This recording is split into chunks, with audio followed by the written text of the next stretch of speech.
الحمد لله نحمده ونستعينه ونؤمن به ونتوكل عليه ونعوذ بالله من شرور أنفسنا ومن سيئات أعمالنا من يهده الله فلا مضل له ومن يضلل فلا هادي له وأشهد أن لا إله إلا الله وحده لا شريك له وأشهد أن محمدا عبده ورسوله أرسله بالهدى ودين الحق ليظهره على الدين كله وكفى بالله شهيدا.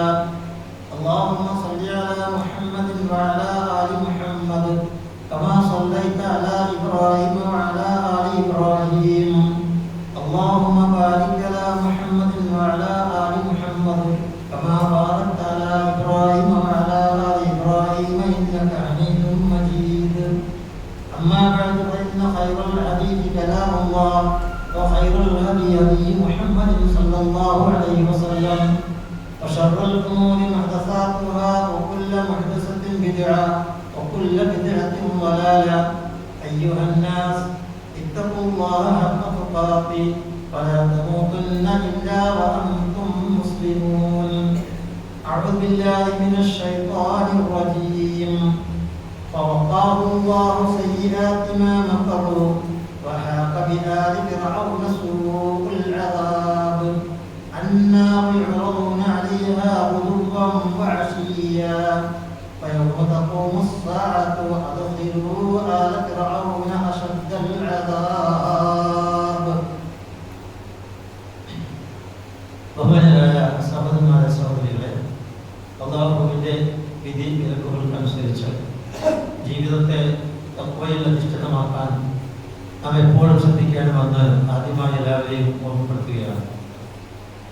റഹ്മാനായ അല്ലാഹുവിന്റെ വിധി വിലക്കുകൾ യഥാവിധി പാലിച്ചുകൊണ്ട് മുത്തഖീകളും മുഅ്മിനുകളും നല്ല മുസ്ലിങ്ങളുമായി ജീവിച്ച് മരിക്കുവാനും പരലോകത്ത് അല്ലാഹുവിങ്കൽ നരകത്തിൽ രക്ഷപ്പെട്ട് സ്വർഗം കിട്ടുന്ന മുത്തഖീകളിൽ അല്ലാഹു നമ്മെ എല്ലാവരെയും ആക്കി തരുമാറാകട്ടെ. മലക്കുകളുടെ ഉത്തരവാദിത്തങ്ങളെ കുറിച്ചും അവർ പ്രപഞ്ചത്തിൽ പ്രവർത്തിക്കുന്ന അല്ലാഹുവിന്റെ കൽപ്പന അനുസരിച്ചുള്ള പ്രവർത്തനങ്ങളെ കുറിച്ചുമൊക്കെയാണ് നാം പറഞ്ഞത്. അതിൽ മരണം സംഭവിപ്പിക്കുന്നത് അല്ലാഹുവാണ് മരിപ്പിക്കുന്നവനും ജീവിപ്പിക്കുന്നവനും എന്ന് പറഞ്ഞ കാര്യത്തിൽ ജീവജാലങ്ങളുടെ ജീവൻ പിടിച്ച് മരണത്തിലേക്ക് കൊണ്ടുപോകുവാനുള്ള കനത്ത ഉത്തരവാദിത്വം മലക്കുകളെയാണ് ഏൽപ്പിച്ചിട്ടുള്ളത് എന്നും നാം വിശദീകരിക്കേണ്ടത്. അതിനോട് ബന്ധമായ ഒരു കാര്യം, ആ മരണാനന്തര ശേഷവും ഈ മലക്കുകളുടെ ഒരുപാട് ഉത്തരവാദിത്വങ്ങൾ അല്ലാഹു തആല പറയുന്നുണ്ട്. മരണം അടഞ്ഞാൽ പരലോകത്തേക്ക് മനുഷ്യരെല്ലാവരും ഹയാത്താക്കുന്ന മഹ്ശറായിലേക്ക് എത്തുന്നതിന് ഇടക്കാലത്ത് എന്താണ് മനുഷ്യന് സംഭവിക്കുന്നത് എന്നത് വളരെ കൃത്യമായും കണിശമായും വ്യക്തമായും അല്ലാഹു തആല നമ്മെ പഠിപ്പിക്കുന്നുണ്ട്. അത് സൂചിപ്പിക്കേണ്ടതായിട്ടുണ്ട്. നമ്മുടെ ഏലോക ജീവിതത്തിൽ നമ്മളുടെ ശരീരത്തിനും നമ്മുടെ ആത്മാവിനും വലിയ ഒരു പ്രാധാന്യം ഉണ്ടോ ഇല്ലേ എന്ന് ആലോചിച്ചാൽ നമ്മുടെ ശരീരത്തിനാണ് കൂടുതൽ പ്രാധാന്യം എന്ന് കാണാം. കാരണം ശരീരത്തിനെയാണ് നമ്മളിങ്ങനെ മേക്കപ്പ് ചെയ്ത് കൊണ്ടുവരുന്നത്. അതിനാണ് ഭക്ഷണം, അതിനാണ് താമസം, അതിനാണ് വസ്ത്രം, അതിനാണ് ജീവിതത്തിലുള്ള എല്ലാ വിഭവങ്ങളും. ശരിയാണ്, അതെന്നാണ് വേണ്ടത്. ദുനിയാവ് അതിനു വേണ്ടിയുള്ളത് തന്നെയാണ്. ദുനിയാവ് സുഖഭോഗ വസ്തുക്കൾ തന്നെയാണ്. അതിൽ കുറെ തമാശകളും കളിയും വിനോദങ്ങളും സുഖങ്ങളും ആസ്വാദനങ്ങളും ഒക്കെ ഉണ്ട്. പക്ഷെ അല്ലാഹു നമ്മൾ പറഞ്ഞത് നിങ്ങളുടെ ആ ശരീരത്തിന് പ്രാധാന്യമുണ്ട്. ദുനിയാവിൽ ശരീരത്തിന് പ്രാധാന്യം എല്ലാ കാര്യത്തിലും അത് തന്നെയാണല്ലോ. പക്ഷെ അതിനോടൊപ്പം എന്തുണ്ട്? വളരെ സുപ്രധാനമായ ജീവൻ, ആത്മാവ് നിങ്ങളിലുണ്ട്, റൂഹ് നിങ്ങളിലുണ്ട്. അതുകൊണ്ട് എന്ത് വേണം? അതിനെ അവഗണിക്കാൻ പാടില്ല.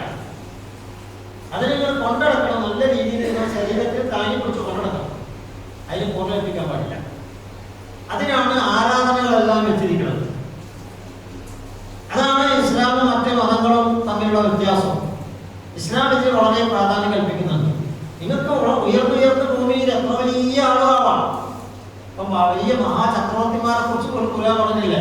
സുലൈമാൻ നബിയെ പോലെ, ദാവൂദ് നബിയെ പോലെയൊക്കെയുള്ള വലിയ വലിയ ചക്രവർത്തിമാരെ പറ്റി, ഭരണാധിപന്മാരായ ആൾക്കാരെ പറ്റിയൊക്കെ ഖുർആൻ പറഞ്ഞിട്ടുണ്ട്. അപ്പൊ നിങ്ങൾക്ക് ഈ ഭൂമിയിൽ ഒരുപാട് വളരാം, നിങ്ങളുടെ ശരീരത്തെയും ചുറ്റുപാടുകളെ.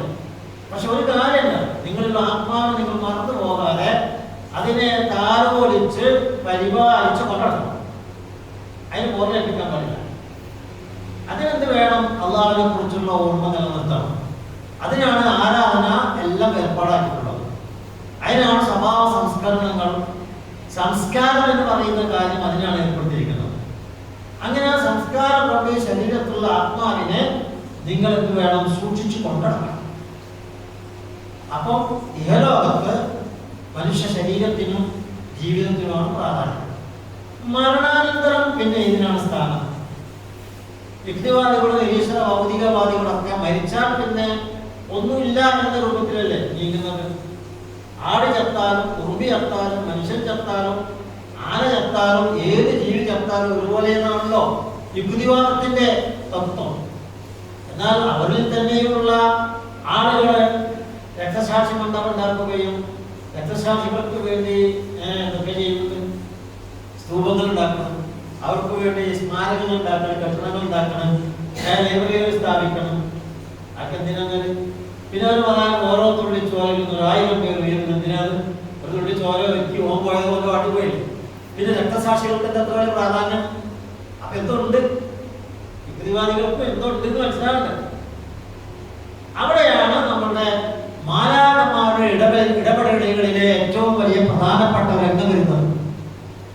നേരത്തെ പറഞ്ഞല്ലോ, നമ്മള് സൂറത്ത് അൻആമിൽ നമ്മൾ പറഞ്ഞല്ലോ, മരണമടയുന്ന സമയത്ത് മലക്കുകൾ അവരുടെ ആത്മാക്കൾ പുറത്തേക്കെടുക്കും, അവരുടെ ജീവൻ പുറത്തേക്കെടുക്കും.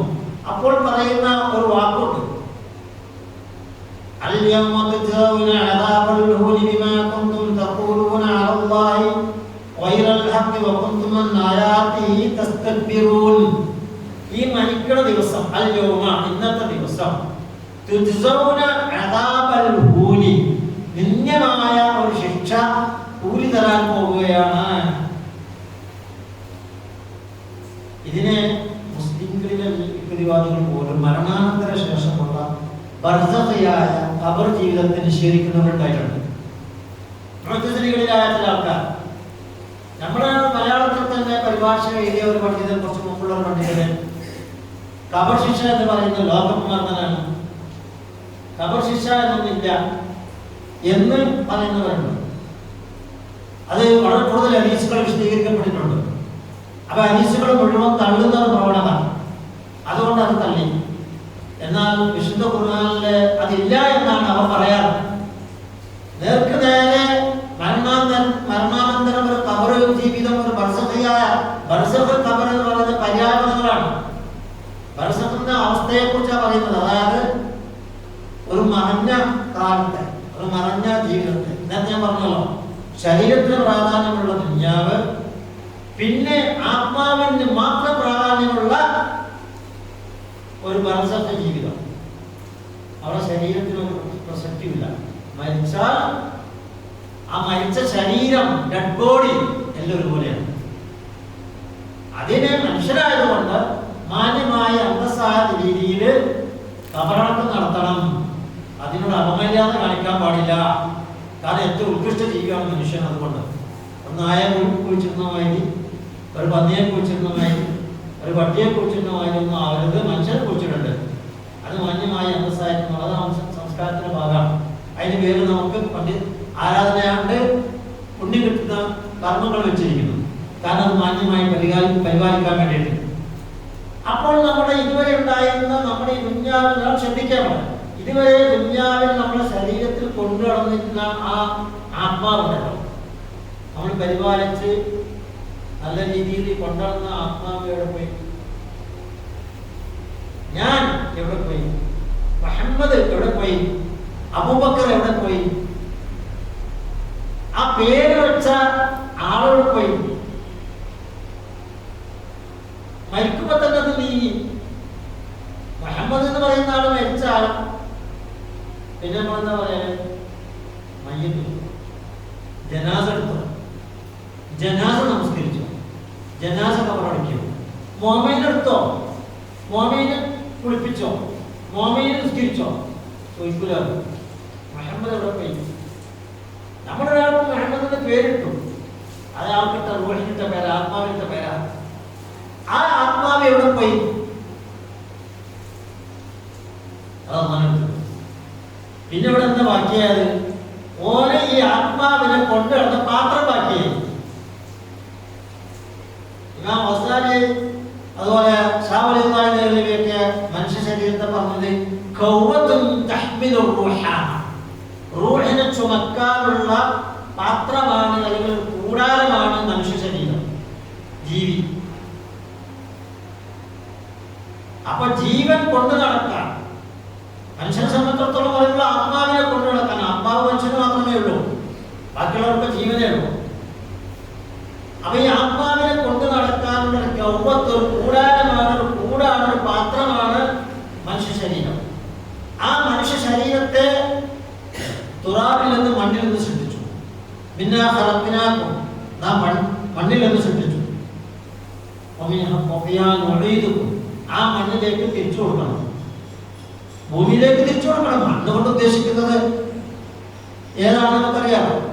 മരണാനന്തര ശേഷമുള്ള ജീവിതത്തിനാണ് ബർസഖ്, ഖബർ എന്നൊക്കെ പറയാം. ഭൂമി ഇങ്ങനെ കയറിയിട്ട് കൊണ്ടുപോയി വെക്കുന്ന സ്ഥലത്തിന് ഭാഷയിൽ ഖബർ എന്ന് പറയും. അതാണ് സാധാരണ 99% 1% ചിലപ്പോൾ എന്തായിപ്പോവും, കത്തിപ്പോയി അഗ്നിയിൽ ഒഴുകിപ്പോയിട്ടുണ്ടാവും. ചിലത് വിമാനത്തിലൊക്കെ തകർന്ന് തരിപ്പണായി പോയിട്ടുണ്ടാവും, ചിലത് സമുദ്രത്തിൽ ലയിച്ചു വന്നിട്ടുണ്ടാവും, ചിലത് മത്സ്യം വിഴുങ്ങിപ്പോയിട്ടുണ്ടാവും, ചിലത് പക്ഷികൾ തിന്നുപോയിട്ടുണ്ടാവും, ചിലത് ജഡങ്ങളൊക്കെ മമ്മികളെ സൂക്ഷിച്ചിട്ടുണ്ടാവും. ഫറോവന്റെ ശവശരീരം ഇപ്പോഴും ഉണ്ട്. ഫറോവന്റെ റൂഹ് എവിടെയാണ്? ഫറോവൻ എപ്പോഴും പറഞ്ഞു നടക്കുന്നുണ്ടല്ലോ ഞങ്ങളെല്ലാവരും.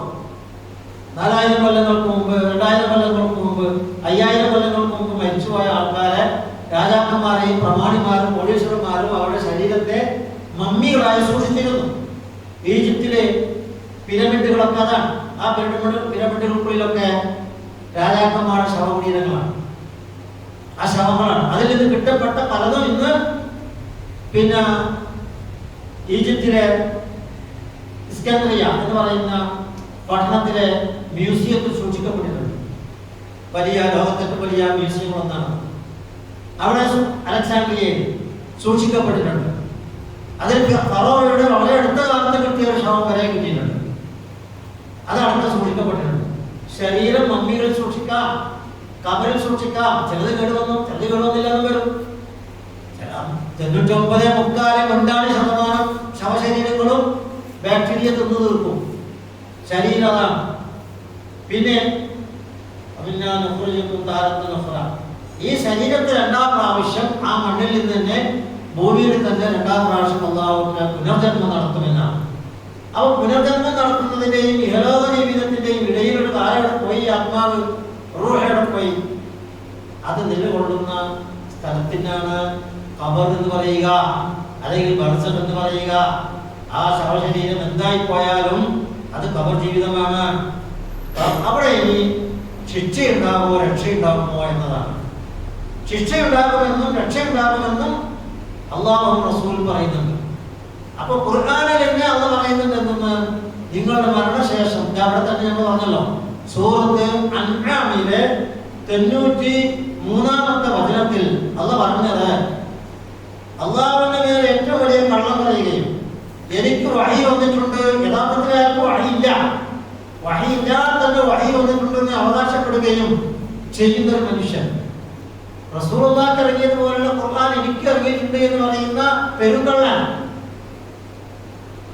അഹ്മദിയ പ്രസ്ഥാനത്തിലെ ഖാദിയാനി സാഹിബിനെ പോലെ പച്ചക്കള്ളം അല്ലാഹുവിന്റെ മേൽ പറയുന്നവൻ, അങ്ങനെയുള്ള ആളുകളൊക്കെ അതാ റൂഹ് പിടിക്കാൻ വേണ്ടി മലക്കുകൾ വന്നാൽ, ഒമറാത്തുൽ മൗത്ത് കഴിഞ്ഞാൽ ഞാൻ പറഞ്ഞില്ലേ, സക്കറാത്തുൽ മൗത്ത് വന്നു കഴിഞ്ഞാൽ അവിടെ ആത്മാവിനെ പിടിക്കാൻ വേണ്ടി മലക്കുകൾ വരും. എന്നിട്ട് മലായികത്ത് ബാസിത്തു ഐദീഹിം, മലക്കുകൾ അവിടെ കൈകൊണ്ട് നീട്ടിയിട്ട് അവരുടെ ശരീരത്തിലുള്ള ജീവൻ വീണ്ടെടുക്കും. അഖ്രിജൂ അൻഫുസക്കും, പുറത്തിട്ട് വന്നാട്ടെ എന്ന് പറഞ്ഞുകൊണ്ട് അവരുടെ ശരീരത്തിലുള്ള കൊടാനുകൂടി സെല്ലുകളിലുമുള്ള ജീവനെ വാരിയെടുക്കും. അതിനോടുകൂടി മനുഷ്യന്റെ ആത്മാവിനെയും മലക്കുകൾ വീണ്ടെടുക്കും. എന്നിട്ട് പറയുന്നൊരു വാക്കുണ്ട് മലക്കുകൾ, അൽയൗമ, ഇന്ന് ഈ മരണം സംഭവിക്കുന്ന ഈ ദിവസം, തുജ്സൗന അദാബൽ ഹൂനി, നിന്ദ്യമായ ഒരു ശിക്ഷയിലേക്കാണ് നിന്നെ കൊണ്ടുപോകുന്നത്.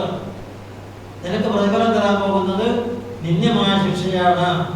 കാരണം ബിമാ കുന്തും തഖൂലൂന അലല്ലാഹി ഗൈറൽ ഹഖ്, അല്ലാഹുവിന്റെ മേൽ സത്യമല്ലാത്തത് നീ പറഞ്ഞുണ്ടാക്കിയതിനാൽ, വകുന്തും അൻ ആയാതി തസ്തക്ബിറൂൻ, അല്ലാഹുവിന്റെ ദൃഷ്ടാന്തങ്ങളെ കുറിച്ച് അഹങ്കാരം നടിച്ചതിനാലും നിനക്ക് ഇന്ന് മുതൽ ഭീകരമായ മോശമായ ശിക്ഷയാണ് നാം ഒരുക്കി വച്ചിരിക്കുന്നത്, അള്ളാഹു ഒരുക്കി വച്ചിരിക്കുന്നത് എന്ന് മലക്കുകൾ അവരോട് പറയുന്നതാണ് എന്ന്.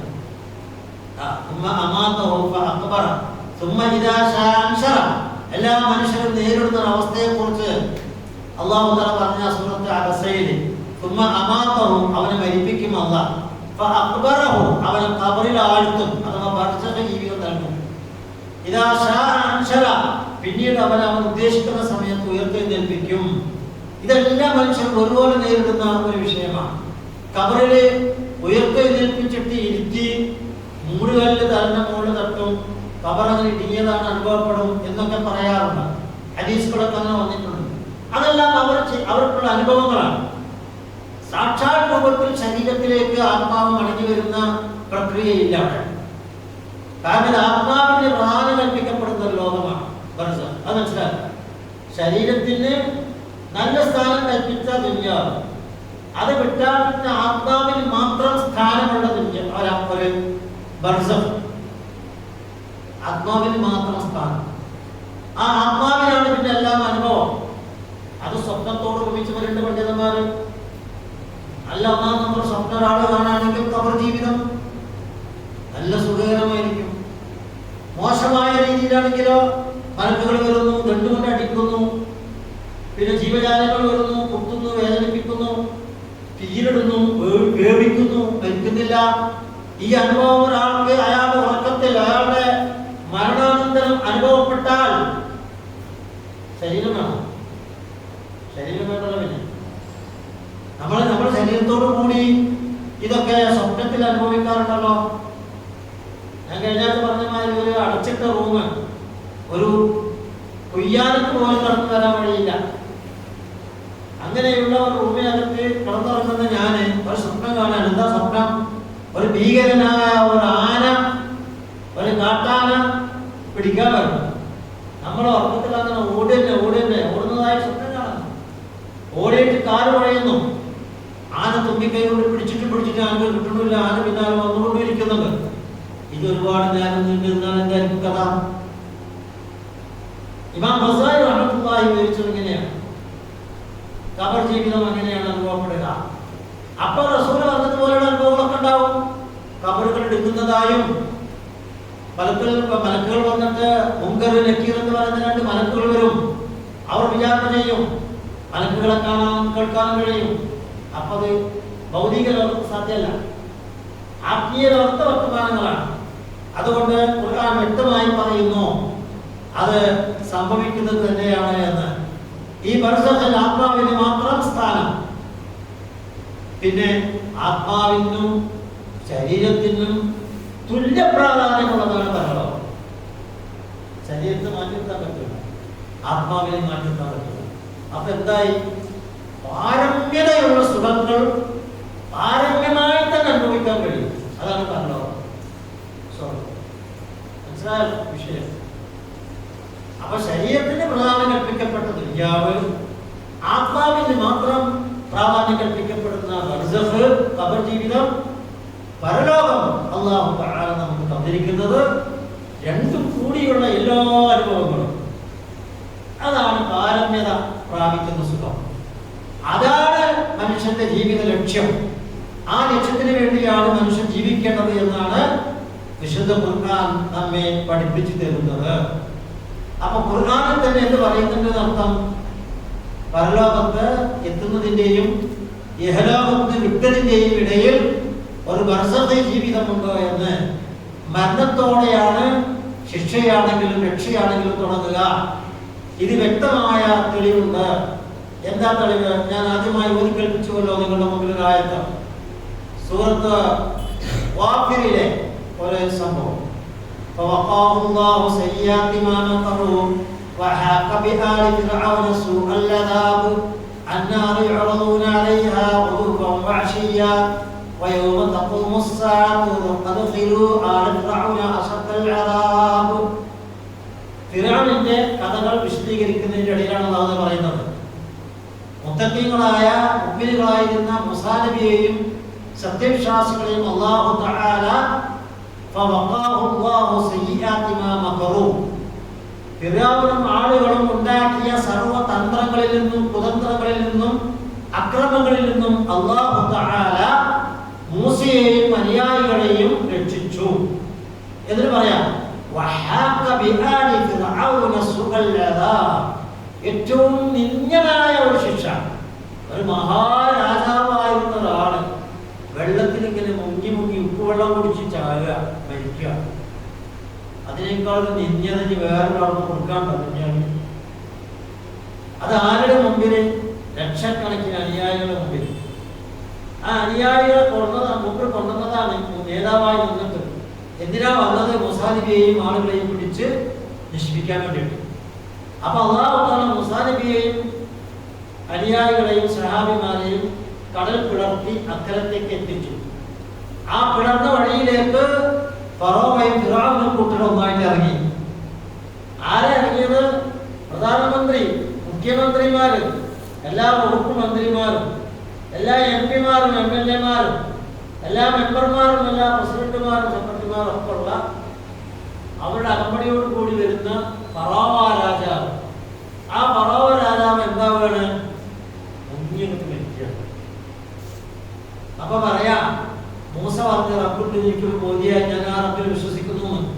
അപ്പൊ മലക്കളെ അയാൾ കഴുത്തിൽ വിളിച്ചിട്ട് പറഞ്ഞു, ഇപ്പോഴാണ് വിശ്വസിക്കാൻ വേണ്ട സമയം. കൊട്ടാരവും സംവിധാനവും സൗകര്യങ്ങളൊക്കെ ഉണ്ടായിരുന്നപ്പോ മൂസ പറഞ്ഞില്ല ഇതൊക്കെ, അപ്പൊ എനിക്ക് വിശ്വസിക്കാൻ സമയം കിട്ടിയില്ലല്ലേ, ഇപ്പോഴാണ് ഇപ്പോഴാ നീ വിശ്വസിക്കാൻ പോയിരിക്കുന്നത് എന്ന് പറഞ്ഞ് അവനെ ശിക്ഷിച്ച ശിക്ഷയാണ് ഭയാനകമായ നിന്ദ്യമായ ഈ മഹാരാജാവിന് അർഹമായ ഭൂമിയെ ശിക്ഷ. മനസ്സിലായല്ലോ? അതവിടെ പറയുന്നു. ഫിർഔനിനാണ് പിടികൂടി ഒന്നായിട്ട് നമുക്ക് വലയം ചെയ്തു. സൂഅൽ അദാബ്, നിന്ദ്യമായ ശിക്ഷ. എന്നിട്ട് പറയാം അന്നാറു യുഅറദൂന, ഖബർ ജീവിതത്തെ നിഷേധിക്കുന്നവർ കണ്ണു തുറന്നു നോക്കേണ്ട ഖുർആൻ വചനമാണിത്. അന്നാറു യുഅറദൂന അലൈഹാ, നരകം അവരുടെ മുമ്പിൽ പ്രദർശിപ്പിച്ചുകൊണ്ടിരിക്കും ഇനി മുതൽ. എപ്പോൾ? ഗുദുവൻ വഅശിയ്യ, രാവിലെയും പകലും. അതിനാൽ രാപ്പകലില്ലാതെ വ്യത്യാസമില്ലാതെ രണ്ടു നേരം എന്തായാലും. ഫിർഔനിന്റെ അനുയായികളെ, നിങ്ങൾക്ക് നാളെ പരലോകത്ത് വന്നാൽ ലഭിക്കുന്ന നരകമിതോ എന്ന് പറഞ്ഞിട്ട് മലക്കുകൾ എന്ത് ചെയ്യും? ഈ നരകം അവർക്ക് കാട്ടിക്കൊണ്ടിരിക്കുന്നു. ഖുർആനാ വരണം. എങ്ങനെയാണ് ഖബർ നിഷേധിക്കാൻ കഴിയാം? ഖുർആനിലെ ഖബർ കാണിച്ചാൽ കഴിഞ്ഞ ആഴ്ച എന്നോട് ഒരാൾ വെല്ലുവിളിച്ചു. ഞാൻ അദ്ദേഹത്തിന് ഈ ആയത്തോടൊക്കെ പറഞ്ഞു, പിന്നെ മിണ്ടിയില്ല. ഖുർആനിൽ അങ്ങനൊന്നുമില്ല, ഹദീസിലാണെന്ന് പറഞ്ഞിരുന്ന. ഞാൻ പറഞ്ഞു ഹദീസ് നമ്മൾ അവിടെ വെക്കി തൽക്കാലം, ഖുർആൻ എടുക്കാൻ വന്നു. നേരത്തെ പറഞ്ഞ അൻആമിലെ 67-ാമത്തെ ആയത്ത് ഞാൻ പറഞ്ഞു. മരിച്ച ദിവസം അന്നൊക്കെ നിനക്ക് നിന്യമായ ശിക്ഷ ഉണ്ടാവുമെന്ന് പറഞ്ഞത് എന്താ? പിന്നെ രണ്ടാമതെന്ന് പറഞ്ഞു രാവിലെയും വൈകുന്നേരവും നരകത്തിലെ ഫിർഔനിന് കിട്ടാൻ പോകുന്ന അതിഭീകരമായ ശിക്ഷ എന്താണോ അത് അവരുടെ മുമ്പിൽ ഇങ്ങനെ കാട്ടിക്കൊടുത്തുകൊണ്ടിരിക്കും. എക്സിബിഷൻ എക്സിബിഷൻ അവരുടെ മുമ്പിൽ പ്രതിഷ്ഠപ്പെട്ടു കൊടുക്കും. നിന്റെ നരകം ഇതാ, നിന്റെ സീറ്റ് ഇതാ നരകത്തിന് എന്ന് പറയാം. അള്ളാഹ് നിർത്തില്ല. അന്ത്യനാൾ വന്ന ആ ദിവസം പ്രവേശിക്കുവീൻ. ആരെ? ഫിർഔൻ, ഫിറൗനിന്റെയും ആളുകളുമേ, നിങ്ങൾ പ്രവേശിച്ചു കൊള്ളുവീൻ. അശദ്ദൽ അദാബ്, ഏറ്റവും കഠിനമായ ആ നരകശിക്ഷ. ഇതുവരെ കണ്ട ആ നരകശിക്ഷ കണ്ടിട്ടില്ല. ദുനിയാവിനെ കാണാൻ കഴിയുന്നില്ല, കേൾക്കാനേ കഴിയുന്നു. ദുനിയാവിൽ ഞമ്മക്കായാലും നരകവും സ്വർഗവും കാണാൻ കഴിയില്ല. നമ്മുടെ ഹൃദയത്തിൽ നമ്മൾ കാണുന്നുള്ളൂ, നമ്മുടെ മനസ്സിൽ നമ്മൾ കാണുന്നുള്ളൂ അല്ലേ? ബർസഖിന് കാണുന്നുള്ളൂ, സ്വർഗവും കാണും നരകവും കാണും. സ്വർഗത്തിന്റെ അവകാശികൾക്ക് സ്വർഗം കണ്ടുകൊണ്ടിരിക്കും, നരകത്തിന്റെ അവകാശികൾക്ക് നരകം കണ്ടുകൊണ്ടിരിക്കും. ഇതാണ് നമ്മളോട് പറയുന്നത്. അന്ത്യനാൾ വന്നാൽ ആ നരകത്തിലേക്ക് അവനെ പിടിച്ചു തന്നു. അപ്പൊ മലക്കുകളുടെ ഡ്യൂട്ടിയാണ് ഇതൊക്കെ. ഇതിൽ ഈ ബർസഖിലുള്ള ഒരുപാട് സംഭവങ്ങളുണ്ട്. അതെല്ലാം ചില ആളുകളൊക്കെ വല്ലാതെ, ചില മൗലിമാരൊക്കെ പ്രസംഗത്തിലൊക്കെ അങ്ങനെ ഖബർ ശിക്ഷ പറഞ്ഞു പേടിപ്പെടുത്തി ഉള്ളതും ഇല്ലാത്തതുമായ ഒരുപാട് കാര്യങ്ങൾ പറഞ്ഞിട്ട്, കള്ള ഹദീസുകളൊക്കെ വന്നിട്ടുള്ള ഒരുപാട് പേടിപ്പെടുത്തലുകൾ പറഞ്ഞിട്ട് പേടിപ്പെടുത്തുക. ആ പേടി എന്തിനാണ്? സൗദി അറേബ്യയിലെ ഞാൻ റിയാദിലെ പ്രസംഗത്തിൽ ഞാൻ കുത്തുബ നടത്തുന്ന പള്ളിയുണ്ട്. അവിടെ കുത്തുബ തന്നെ അവിടുത്തെ അറബിയ ഹദീസ് നടത്തുന്ന പ്രസംഗം കഴിഞ്ഞതിന് ശേഷം നമ്മൾ മലയാളത്തിൽ പ്രസംഗിക്കും. ആ പള്ളിയിൽ ഒരാൾ മരിച്ചിട്ടുണ്ട്. എങ്ങനെ മരിച്ചെന്നറിയോ? അന്ന് അവിടുത്തെ ഹദീബ് ഖബർ ശിക്ഷയെ കുറിച്ച് വിശദീകരിച്ചു, ഭയങ്കരമായി വിശദീകരിച്ചു, ഭയങ്കരമായ രീതിയിലുള്ള വിശദീകരിച്ചു. അത് കേട്ടിട്ട് ഒരു മനുഷ്യനെ ഹാലി, അയാൾ നിന്ന് ഇളകി വീണു. ആംബുലൻസ് കൊണ്ടുപോയി അയാൾ മരിച്ചു. ഇങ്ങനെയാണ് പെടണം. മനുഷ്യരോട് ജീവിച്ചിട്ട് മരിക്കണ്ടേ? വളരെ സ്വർണ്ണം കിട്ടാൻ പറ്റുള്ളൂ. ഇവിടെ പേടിപ്പെടുത്തിട്ട് മരിപ്പിക്കണ്ട.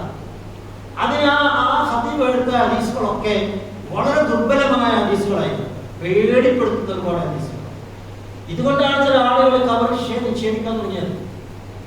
അങ്ങനെ നമ്മൾ പറയുന്നത് യുക്തിസഹമായിരിക്കണം മനുഷ്യർക്ക് പറഞ്ഞു കൊടുക്കേണ്ടത്, ബുദ്ധിപരമായിരിക്കണം, അടിസ്ഥാനപരമായിരിക്കണം. അല്ലാഹു റസൂൽ പറഞ്ഞതിന് എമ്പാടുണ്ട്, അതെന്നെ എമ്പാടും പറയാനുണ്ട്.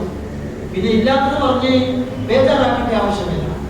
എന്നാൽ കാര്യം പറഞ്ഞ് ബോധ്യപ്പെടുത്തി കൊടുക്കുകയും നരകത്തെക്കുറിച്ചും സ്വർഗത്തെക്കുറിച്ചും ഖബർ ശിക്ഷയെക്കുറിച്ചും ഒക്കെ അല്ലാഹു റസൂലും പറഞ്ഞത് പറഞ്ഞു കൊടുക്കുകയും വേണം. ഈ നിലപാടാണ് നാം ആ കാര്യത്തിൽ തുടരേണ്ടത്. ഇവിടെ നാം പറഞ്ഞു വരുന്നത്, മലക്കുകളുടെ ഗംഭീരമായ ഡ്യൂട്ടി നടക്കുന്നത് മരണാനന്തര മനുഷ്യന്റെ ആത്മാക്കളുമായുള്ള ഇടപെടലുകളിൽ ധാരാളമായി മലക്കുകൾ മനുഷ്യന്മാരുടെ കാര്യങ്ങൾ കൈകാര്യം ചെയ്തുകൊണ്ടിരിക്കുന്നു. അപ്പൊ അതുകൊണ്ട് ഖുർആനിൽ പറഞ്ഞിട്ടില്ല എന്ന് പറയാൻ പാടില്ല എന്ന് മാത്രമല്ല, അങ്ങനെ പറഞ്ഞു കഴിഞ്ഞാൽ അത് തീർച്ചയായിട്ടും ഖുർആനിന്റെ നിഷേധിയായി മാറുകയാണ് ചെയ്യുക എന്ന് മനസ്സിലാക്കുക.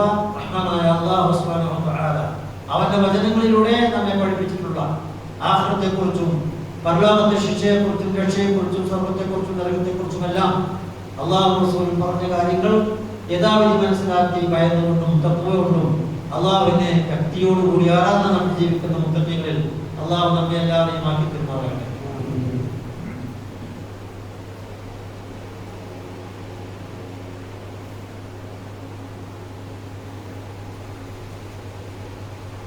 അൽഹംദുലില്ലാഹി റബ്ബിൽ ആലമീൻ والعاقبة للمتقين والصلاة والسلام على رسوله الأمين وعلى آله وصحبه أجمعين. أيها الناس اتقوا الله عباد الله. ഒരിക്കൽ കൂടി തഖ്വ വസിയത്ത് ചെയ്യുകയാണ്. അല്ലാഹു നമ്മെ എല്ലാവരെയും മുത്തഖീകളായി ജീവിച്ചു മരിക്കുവാൻ തൗഫീഖ് ചെയ്തിരുന്നതാണ്. ഖബർ ജീവിതം എന്ന് പറയുന്നത് ഒരു ഗംഭീരമായ അനുഭൂതികളാണ്. അത് നമ്മൾ അനുഭവിക്കും. ഞാൻ നേരത്തെ പറഞ്ഞതുപോലെ ഏതൊരു ശരീരത്തിനാണോ നാം ഒരു പേരിട്ടിരിക്കുന്നത്, ആ പേരുകാരൻ ആരാണ്? അതാണ് നമ്മുടെ ആത്മാവ്. അത് അനുഭവിക്കുക തന്നെ ചെയ്യും. ഞാൻ, നീ, അയാൾ, ഇവൾ, അവൻ എന്നൊക്കെ പറയുന്നത് ആരെ കുറിച്ചാണ്? ശരീരത്തെ കുറിച്ചാണ്. എന്തുകൊണ്ടാണെന്ന് പറയുന്നത്? ഞാൻ കയറിയിരിക്കുന്നു, എന്റെ ശരീരം വഹിച്ചിരിക്കുന്നു.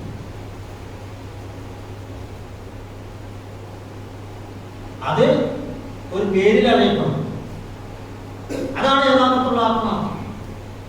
ആ ആത്മാവിന് മാത്രം പ്രാധാന്യം കൽപ്പിക്കപ്പെടുന്ന ബർസഖിയായ ലോകത്തെ ശിക്ഷാരക്ഷകൾ തീർച്ചയായും ഉണ്ടാവുക തന്നെ ചെയ്യും. ഈ ആയത്തുകൾ വിശദീകരിച്ചുകൊണ്ട് മഹാന്മാരായ മുഫസ്സിറുകൾ എല്ലാവരും വിശദീകരിച്ച അവർ ഏകണ്ണ വാക്ക് وفيه دليل على أن الروح جسم يدخل ويخرج ويخاطب ويساكن الجسد ويفارقه فهذه حاله في البرزخ. ഈ പറഞ്ഞ ആയത്തുകളിലെല്ലാം വ്യക്തമായ തെളിവുണ്ട്.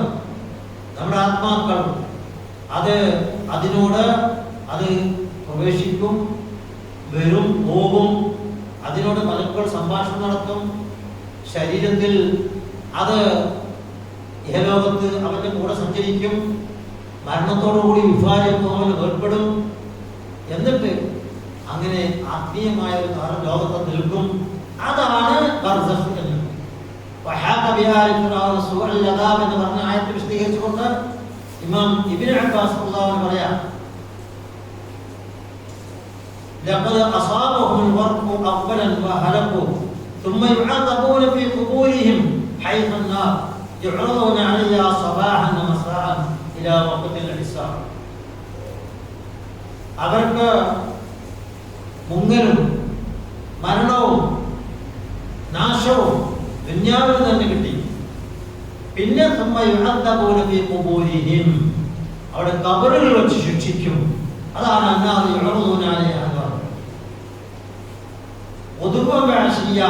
രാവിലെയും വൈകുന്നേരവും നരകം കാട്ടിക്കൊണ്ട് അന്ത്യനാൾ വരുമ്പോൾ എന്ന് പറഞ്ഞത്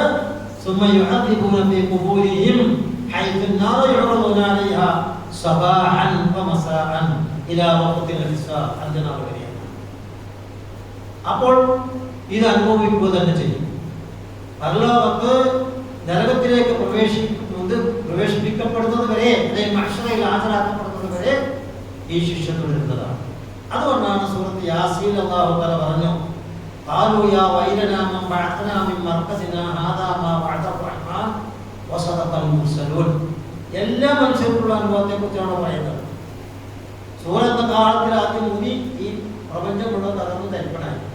രണ്ടാമത്തെ സൂറിൽ ഊതപ്പെട്ടാൽ എല്ലാവരും ജനിച്ചു കൊണ്ടു, മുഴുവൻ ആളുകളും ഉയർത്തെഴുന്നേൽപ്പിക്കപ്പെടും. ആ ഉയർത്തെഴുന്നേൽപ്പിക്കപ്പെട്ട് കഴിഞ്ഞാൽ ആളുകൾ ഒന്നടങ്കം വരുമ്പോൾ പറയും, യാ വൈലനാ, ഞങ്ങളുടെ നാശം, മൻ ബഅത്നാ മിൻ മർഖദിനാ, ഞങ്ങൾ ഉറങ്ങുന്ന ഉറക്കറയിൽ നിന്ന്, ഉറങ്ങുന്ന ആ ഞങ്ങളുടെ മർഖദിൽ നിന്ന് ഞങ്ങളെ ആരാണ് എഴുന്നേൽപ്പിച്ചിരിക്കുന്നത്? അപ്പോൾ മലക്കുകൾ വിളിച്ചു പറയും, അതെ, അവർക്ക് ഓർമ്മയാണ്, ഇതാണ് റഹ്മാനായ റബ്ബ് വാഗ്ദാനം ചെയ്തിട്ടുള്ള ദിവസം. മുർസലീങ്ങൾ സത്യമായി നമ്മളോട് പറഞ്ഞ സംഗതി ഇതാ ഈ ദിവസമാകുന്നു എന്ന് അവർ പറഞ്ഞു. ഈ ആയത്തെ എടുത്തുകൊണ്ട് അവർ പറയാറുണ്ട്, ഇവിടെ പറയുന്നുണ്ടല്ലോ, എന്ത് പറയുന്നു? യാ വൈരനാമം മർക്കദിന, ഞങ്ങൾ ഉറക്കിൽ നിന്ന് ഞങ്ങൾ ഉണർത്തിയത് ആരാണ് എന്ന് പറഞ്ഞാൽ ഉറങ്ങിയ അനുഭവമേ ഉള്ളൂ അവർക്ക് എന്നാണ്. നമുക്കതന്നെ പറയുന്നത് ഉറങ്ങിയ അനുഭവമാണ് ആ മനുഷ്യനുണ്ടാവാം. പക്ഷെ ആ ഉറക്കത്തിൽ എന്തുണ്ടാവും? ഇതുകൊണ്ട് ശിക്ഷ ഉണ്ടാവില്ല, രക്ഷ ഉണ്ടാവില്ല എന്ന് നിഷേധിക്കാൻ പറ്റുമോ? ഒരിക്കലും പറ്റുകയില്ല. അതുകൊണ്ട് യാസീൻ ആയത്തോടെ ഇത് നിഷേധിക്കാനൊന്നും പറ്റില്ല. നാം അത് കൃത്യമായി മനസ്സിലാക്കുക. ഇൻഷാ അല്ലാഹ് ഇനി സ്വർഗാവകാശികളായ ആളുകൾക്ക്, അതായത് നല്ല മനുഷ്യന്മാർക്ക് പരലോകത്ത് വന്നാലുണ്ടാകുന്ന മഹനീയമായ സ്വർഗ ജീവിതത്തിന് മുമ്പ് മരിച്ചതിന് ശേഷം എന്തൊക്കെയാണ് അനുഭവങ്ങൾ ഉണ്ടാവുക എന്നത് നമുക്ക് അടുത്ത പ്രാവശ്യം വിശദീകരിക്കാം. സർവ്വാധികാരനായ അല്ലാഹു സുബ്ഹാനഹു വ തആല നമുക്കതിനെ തൗഫീഖ് ചെയ്ത് തരുമാറാകട്ടെ. റഹ്മാനായ അല്ലാഹുവേ, നിന്റെ വചനങ്ങളെ കൃത്യമായി മനസ്സിലാക്കുവാനും അതനുസരിച്ച് നിന്നെ തഖ്വയോടുകൂടി ഇബാദത്തെടുക്കുവാനും ഞങ്ങൾക്കെല്ലാം നീ തൗഫീഖ് ചെയ്യണം റഹ്മാനേ. ചെറുതും വലുതുമായ എല്ലാ കാര്യങ്ങളിലും സത്യസന്ധമായ നിലപാട് പുലർത്തുവാനും ആത്മാർത്ഥമായി കാര്യങ്ങൾ പഠിക്കുവാനും അല്ലാഹുവേ, നിന്നെ ഭയപ്പെടേണ്ടതുപോലെ തഖ്വ ഉൾക്കൊള്ളേണ്ടതുപോലെ തഖ്വയിൽ അധിഷ്ഠിതമായ ജീവിതം നയിക്കുവാൻ ഞങ്ങൾക്കെല്ലാം നീ തൗഫീഖ് ചെയ്ത് തരണമേ റഹ്മാനേ. ചെറുതും വലുതുമായ എല്ലാ തെറ്റുകുറ്റങ്ങളും പാപങ്ങളും ഞങ്ങൾക്ക് നീ പുറത്ത് മാപ്പാക്കണമേ റഹ്മാനേ. ഞങ്ങളിൽ നിന്ന് മരിച്ചുപോയ സർവ്വ മുഅ്മിനുകൾക്കും നീ ശാന്തിയും സമാധാനവും സ്വർഗ്ഗത്തിലെ അനുഭവങ്ങളും അവിടെ ബർസഖിയായ ജീവിതത്തിൽ നൽകി അനുഗ്രഹിക്കണമേ റഹ്മാനേ. അവിടെ ഖബറുകൾ നീ വെളിച്ചമുള്ളതും പ്രകാശമുള്ളതുമാക്കി കൊടുക്കണമേ റഹ്മാനേ. ഞങ്ങളെയും അവരെയും എല്ലാം നാളെ നരകത്തിൽ രക്ഷിച്ച് സ്വർഗ്ഗം തന്ന് അനുഗ്രഹിക്കണമേ റഹ്മാനേ. അല്ലാഹുമ്മ ഗ്ഫിർ ലിൽ മുഅ്മിനീന വൽ മുഅ്മിനാത്ത് والمسلمين والمسلمات الأحياء منهم والأموات. ربنا ظلمنا أنفسنا وإن لم تغفر لنا وترحمنا لنكونن من الخاسرين. ربنا لا تزغ قلوبنا بعد إذ هديتنا وهب لنا من لدنك رحمة إنك أنت الوهاب. ربنا اصرف عنا عذاب جهنم إن عذابها كان غراما إنها ساءت مستقرا ومقاما. ربنا هب لنا من أزواجنا وذرياتنا قرة أعين واجعلنا للمتقين إماما. ربنا آتنا في الدنيا حسنة وفي الآخرة حسنة وقنا عذاب النار. وصلى الله على خير خلقه محمد وعلى آله وصحبه أجمعين والحمد لله رب العالمين.